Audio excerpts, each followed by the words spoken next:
ओम शांति। मुरली तारीख 25/3/2023। मीठे बच्चे, यह वंडरफुल पाठशाला है जहाँ तुम्हें ज्ञान सागर पतित पावन बाप ज्ञान अमृत पिलाकर पावन बनाते हैं। ऐसी पाठशाला और कोई होती नहीं है। प्रश्न: बाप की कौन सी एक राय स्वीकार करो तो बाप हर पल तुम्हारा मददगार है। उत्तर: बाप राय देते, बच्चे तुम जिन्न के माफिक मुझे याद करते रहो, खाते पीते चलते बुद्धि मेरे लगाओ और सब तरफ से बुद्धि हटाते जाओ। तुम बाप और स्वर्ग को याद करने की सेवा करो, यही तुम्हारी मदद है। यह याद ही तुम्हें स्वर्ग का मालिक बनाएंगी। यही सस्ता सौदा है। हिम्मत रखो तो बाबा हर पल तुम्हारा मददगार है। हिम्मत मर्दा मदद खुदा। गीत है। मुझको सहारा देने वाले तेरा शुक्रिया। ओम शांति। बच्चों ने गीत सुना। यह बच्चे कहने वाला कौन है? जरूर बच्चा कहने वाला ही बाप ही है। ये तो दुनिया भी जानती है कि बच्चे कहने वाला एक तो है परम पिता, जिसको परम आत्मा यानी परमात्मा कहा जाता है। तुम सब बच्चे हो। तुम बच्चे मनुष्य से देवता बनने के लिए इस पाठशाला में पढ़ते हो। तुम जानते हो कि हमको बेहद का बाप पढ़ाते हैं। वो बाप भी है तो टीचर भी है। माता पिता के बहुत बच्चे हैं। बच्चे तो बहुत वृद्धि को पाते जाएंगे। परम पिता परमात्मा बैठ पढ़ाते हैं। ये वंडर है ना। ऐसी वंडरफुल विचित्र पाठशाला दूसरी कोई होती नहीं है। बच्चे जानते ज्ञान सागर जो पतित पावन है वही ज्ञान अमृत पिलाकर पावन बनाते हैं। गाते भी है पतित पावन आओ। तो ज़रूर यह पतित दुनिया है और पावन दुनिया भी है। नई दुनिया नए घर को पावन कहेंगे, फिर वही घर पुराना होना ही है। तो बच्चे जानते हैं यह पुरानी दुनिया है, नई दुनिया थी, वह बहुत सुख था। बच्चों ने गीत सुना। वह तो सिर्फ भक्ति मार्ग में गाते हैं, तुम वो अब प्रैक्टिकल में हो। भक्ति मार्ग के गीतों को हम ज्ञान में ले आते हैं। तुम बच्चे जानते हो बाप सभी को वापस लेने ले आए हैं। पतित पावन है तो पावन बनाकर ले जाएंगे। ऐसे ऐसे अपने से बातें करनी है। यह जरूर पतित दुनिया है। पावन देवताओं को व पावन सन्यासियों को पतित मनुष्य नमन करते हैं, परंतु पतित पावन बाप एक ही है। सभी उस पावन बनाने वाले को याद करते हैं, क्योंकि सारी दुनिया को दुख से लिबरेट करना यह बाप का ही काम है। दुख कौन देते हैं? विकार। विकारों का नाम क्या है? काम का भूत, क्रोध का भूत, अशुद्ध अहंकार का भूत। शरीर को भी भूत कहा जाता है, क्योंकि 5 भूतों का तत्वों का बना हुआ है। शरीर है, आत्मा तो इनसे न्यारी है। एक शरीर छोड़ दूसरा लेती है। अब तुम बच्चे नई दुनिया भी देख रहे हो और उसके लिए पढ़ते हो। मनुष्य भी समझते विनाश होना है, महाभारत लड़ाई लगनी है, परंतु फिर क्या होगा यह नहीं जानते, क्योंकि गीता के भगवान को द्वापर में ले गए हैं। राजयोग तो गीता के भगवान ने सिखलाया, श्री कृष्ण तो सिखला न सके। गीता में श्री कृष्ण का नाम डाल उनको द्वापर में ले गए हैं। यह है मुंजारा। हम तुम भी इस मुंजारे में थे, अब निकल आए। मनुष्य तो दुर्गति को पाए हुए हैं। हम अब ज्ञान से सदगति दिन में जा रहे हैं। बाप कहते मैं ज्ञान सागर हूँ और कोई भी ज्ञान दे न सके। ज्ञान सागर एक को ही कहा जाता है, फिर उनसे ज्ञान गंगाएँ निकलती है। शिव शक्ति ज्ञान गंगाएँ कहा जाता है। वह है पानी की गंगा जो बहती रहती है।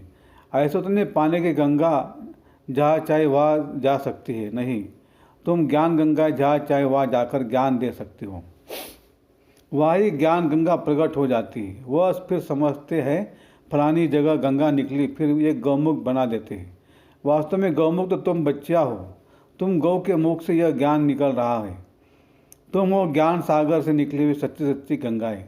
तुमको सृष्टि चक्र के आदि मध्य अंत का नॉलेज समझाया जाता है। बाप को ही नॉलेजफुल कहा जाता है। वही वर्ल्ड ऑलमाइटी सर्वशक्तिवान है। वह सब वेदों और ग्रंथों को जानते हैं, सबका सार समझाते हैं। हर एक धर्म का शास्त्र एक ही होना चाहिए। जैसे श्रीमद् भगवत गीता एक है, बाइबल एक है। इब्राहिम ने आकर इस्लाम धर्म स्थापन किया है, फिर उनके पीछे आते जाते हैं। वो तो उच्चारण करते हैं उनका, फिर बाद में धर्मशास्त्र बनाते हैं, फौरन नहीं बनाते हैं। उस समय तो उनको धर्म की स्थापना करनी है, वह सब शास्त्र बाद में बनाते हैं। बाप कहते यह वेद शास्त्र जब तब आदि सब है भक्ति कल्ट। यह ज्ञान कल्ट। भक्ति की आयु अभी पूरी होती है। फिर बाप आकर ज्ञान दे पतितों को पावन बनाते हैं। अब तुम जानते हो अभी हम सब ब्राह्मण हैं, फिर हम सब देवता बनेंगे। 14 जन्मों का पूरा हिसाब किताब बुद्धि में है। अभी हम ब्रह्मामुख वंशावली ब्राह्मण हैं। पहले हम शूद्र कुल के थे, अभी हम ब्राह्मण कुल के बने हैं। यह भी तुम ब्राह्मण ही जानते हो। देवी देवता धर्म वाले तो कोई है नहीं। हिंदू थोड़े ही जानते हैं कि हम असुल देवी देवता कुल के थे। अभी हम शूद्र कुल के हैं। अपने धर्म को भूल धर्मभ्रष्ट कर्मभ्रष्ट कंगाल बन पड़े हैं। अभी बाप द्वारा तुम बच्चों ने हम सो हम का अर्थ समझा है। हम सो आत्मा परम धाम के रहवासी हैं। यह आकर पाठ बजाते। पहले हम सतयुग में देवता कुल में आए, फिर वैश्य कुल शूद्र कुल में आए, फिर जाएंगे देवता कुल में। तुम जानते हो कितने जन्म किस कुल में रहेंगे। बाकी बाबा एक ही जन्म का तो नहीं बैठ बताएंगे, नटसेल में बताते हैं। बीज और झाड़ को जानो बस। बाप बीज रूप है, हम कल्प वृक्ष के भांति हैं। हम परम धाम से आए पाठ बजाने। सतयुग से लेकर चक्र लगाया, फिर और धर्म वाले फलाने समय पर आते हैं।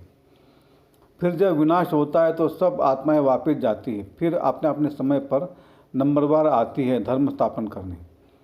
यह सब राज तुम्हारी बुद्धि में है। बच्चे कहते हैं बाबा आप जो पढ़ाते हैं उससे हम स्वर्ग के मालिक बनते हैं। आप जैसा सुख और कोई दे न सके। मनुष्य मात्र तो सब अल्पकाल सुख देने वाले हैं, वो तो जानवर भी देते हैं।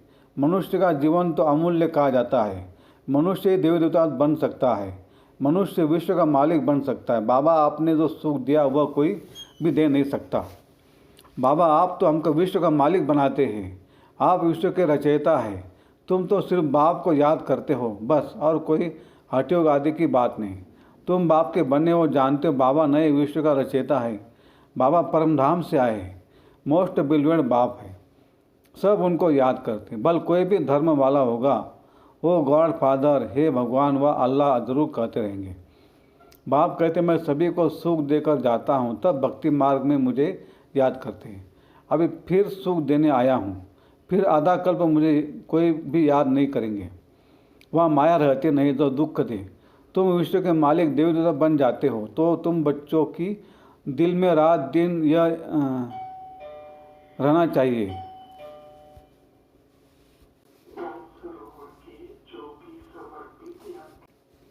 बाबा आप हमको विश्व का मालिक बनाते हो, हम हकदार भी हैं। बाप नया विश्व रचते हैं तो ज़रूर बच्चों को ही मालिक बनाएंगे ना। गॉड फादर हेवन रचते तो फिर हम सब हेवन में क्यों नहीं होए। सभी हेवन में हो तो हेल होवे नहीं। यह तो हार जीत सुख दुख का खेल है। नई दुनिया फिर पुरानी बनती है। नया कौन बनाते, पुराना कौन बनाते। यह सृष्टि चक्र कैसे फिरता है, यह बुद्धि में रहता है। सत्ययुग त्रेता में सूर्यवंशी चंद्रवंशी, फिर द्वापर में और धर्म इमर्ज होते हैं। जो जिस प्रकार कल पहले हुआ है वैसे ही फिर रिपीट होना है। तुम बच्चे जानते हो अभी फिर से सतयुग स्टार्ट होने वाला है। पुरानी दुनिया खत्म हो नई आने वाली है। मनुष्य समझते यह दुनिया अजून पुरानी होती रहेगी। बहुत समय पड़ा है। बाप कहते तुम घोर अंधियारे में हो, विनाश सामने खड़ा है। मैं आ गया हूँ पतित दुनिया को पावन दुनिया बनाने। आगे तो कोई था नहीं। अभी ब्रह्मा मुख से संतान पैदा होते जाते हैं। प्रजापिता ब्रह्मा के जरूर अनेक बच्चे होंगे जो बैठ पड़ते, जिनको फिर देवता बनना है। जो बाप से प्रतिज्ञा करते, पवित्र बनते और सुदर्शन चक्रधारी बनते हैं, वे राज्य भाग्य लेंगे। सब तो नहीं लेंगे, बाकी सब अपना अपना हिसाब किताब सूत्र कर वापिस जाएंगे। बाबा देवता धर्म की फिर से स्थापना कर रहे हैं और सभी धर्म विनाश होने हैं। महाभारत लड़ाई भी सामने खड़ी है। यह हिस्ट्री ज्योग्राफी का राज गीता का भगवान बैठ समझाते हैं। भगवान की महिमा अलग, श्री कृष्ण की महिमा अलग है। श्री कृष्ण को मनुष्य सृष्टि का बीज वर्ल्ड ऑलमाइटी अथॉरिटी नहीं कहेंगे। वर्ल्ड ऑलमाइटी अथॉरिटी एक है। सूर्यवंशी की महिमा अलग है, चंद्रवंशी की महिमा अलग है, वैश्य और शूद्रवंशी की महिमा अलग है। हर एक की महिमा अपनी है। चीफ मिनिस्टर है, गवर्नर है। सब एक समान थोड़े हो सकते हैं। यह सब समझने की बात है। मनुष्य थोड़ी जानते कि तुम भारत को स्वर्ग बनाते हो। तुम अपने लिए राज्य स्थापन कर रहे हो, गुप्त रीति और नॉन वायलेंस से। न काम कटारे की हिंसा, न पाव जलाने की, न गोली मारने की हिंसा। तुमको कोई हथियार आदि नहीं उठाना है। तुम ब्राह्मण जानते हो हम बाबा की मदद से कल पहले मुआफिक भारत को फिर से हीरे समान जैसा बना रहे हैं। यही रूहानी सेवा। मनुष्य तो जिस्मानी सेवा करते हैं। हम बाबा के श्रम से श्रेष्ठ बन रहे हैं। बाकी सब मनुष्य मठ से भ्रष्ट ही बनते जाते हैं। नीचे उतरना है ज़रूर। भक्ति भी पहले अविचारी होती, वेरी गुड भक्ति। एक की पूजा करते, फिर सेकंड ग्रेड में देवताओं की पढ़ते, फिर तो कुत्ते बिल्ली पत्थर मिट्टी आदि सब 5 भूतों की भक्ति करने लग पड़ते। उनको कहा था व्यभिचारी भक्ति। अव्यभिचारी से व्यभिचारी बन पड़ते। अब बाप तुमको अव्यभिचारी योग सिखलाते हैं। गृहस्थ त्योहार में रहते खाते पीते सिर्फ बाप और वर्षे को याद करना है। मेहनत सारी इसमें है। भल अपने घर आओ, इस सिर्फ गुप्त रीति से बुद्धि से याद करो। मुख से राम राम अथवा शिवाय नमः कहने की भी दरकार नहीं, सिर्फ बाप को याद करो। बाबा है गुप्त ज्ञान का सागर, सारे सृष्टि चक्र का उनको पता है। उनको कहा था परम आत्मा, यह आत्मा है। इनको उस बाप से ज्ञान मिल रहा है। इन सब बातों को धारण कर और फिर चल कराना चाहिए। बेचारे रास्ता ढूंढते रहते, जानते नहीं है। तुम जानते हो शांति धाम है निर्वाण धाम, जहाँ से हम आत्माएं आती है। स्वर्ग है सुखधाम, नरक है दुखधाम। मायापुरी व स्वर्ग विष्णुपुरी और यह नरक है रावणपुरी। बाप कहते तुम सिर्फ बाप और वर्षे को याद करो बस। अगर बीच में बुद्धि और तरफ चली जाती है तो उनको हटाओ। खाते पीते चलते सिर्फ मुझे बाप को याद करो, बहुत सहज है। समझो विलायत में कोई रहता है, उनकी मेम साहब हिंदुस्तान में है, दूर रहती हुई उसकी याद बुद्धि में रहेगी ना। हम भी कितने दूर है, परंतु बुद्धि से बाप को याद करना है, जिससे बहुत सुख मिलता है और सबसे तो दुख मिलता है। मनुष्य को कभी भी सदा सुख नहीं दे सकता। बाप कहते जिन्न के मुआफिक याद करते रहो, बस बाप और स्वर्ग को याद करो। यही हमारी सेवा है। हम तुम्हारी सेवा करते याद कराने की, तुम फिर याद करने की सेवा करो। यह राय अंगीकार स्वीकार करो। ये तुम्हारी मदद है। हिम्मत मर्दा मदद खुदा। यह याद ही तुमको स्वर्ग का मालिक बनाएगी। कितना सस्ता सौदा है। वो गुरु लोग तो बहुत धक्के खिलाते हैं। एक ही सदगुरु जब आते हैं तो फिर कोई गुरु करने की दरकार नहीं रहती। गुरु पनाही निकल जाता है, सभी सदगति को पा लेते हैं। एक सदगुरु को आने से फिर अनेक गुरु करने की रस्म रिवाज आधा कल्प के लिए निकल जाती है। फिर भक्ति मार्ग में वह रस्म चलती है। सत्य में गुरु कोई होता नहीं है, वहाँ अकाली मूर्ति कभी होता नहीं है। हेल्थ वेल्थ और हैप्पीनेस एक ही जन्मों के लिए मिलती है, ऐसे और कोई दे न सके। तुमको बाप द्वारा हेल्थ वेल्थ और हैप्पीनेस मिलती है, बाकी सब निर्वाण धाम में चले जाते हैं। अच्छा, मीठे स्टिक लेते सौदन से घरारी बच्चों प्रति माता पिता बाप दादा का याद प्यार और गुड मॉर्निंग। रूहानी बाप की रूहानी बच्चों को नमस्ते। हम रूहानी बच्चों की रूहानी बाप दादा को याद प्यार गुड मॉर्निंग और नमस्ते। धारणा के लिए मुख्य सार: 1. श्रीमत पर भारत को हीरे जैसा बनाने की रूहानी सेवा करनी है। गुप्त रीति से बाप को याद कर श्रेष्ठ बनना है। 2. अपने आप से बातें करनी है, रोरियान करना है। बाबा आपने जो सुख दिया है वो कोई दे नहीं सकता। बाबा आपकी पढ़ाई से हम विश्व का मालिक बनते हैं। आप नई सृष्टि रचते हो, उसके हम हकदार हैं। वरदान: भ्रुकुटी की कुटिया में बैठ अंतर्मुक्त का रस लेने वाले सच्चे तपस्वी मूर्त भव। जो बच्चे अपने बोल पर कंट्रोल कर एनर्जी और समय जमा कर लेते हैं, उन्हें स्वतः अंतर्मुक्ता के रस का अनुभव होता है। अंतर्मुक्ता का रस और बोलचाल का रस, इसमें रात दिन का फर्क अंतर है। अंतर्मुख सदा भ्रुकुटी की कुटिया में तपस्वी मूर्त का अनुभव करता है।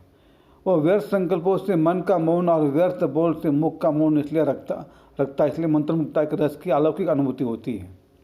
स्लोगन है: राजयुक्त बन, हर परिस्थिति में राजे रहने वाले ही ज्ञानी तो आत्मा भव है।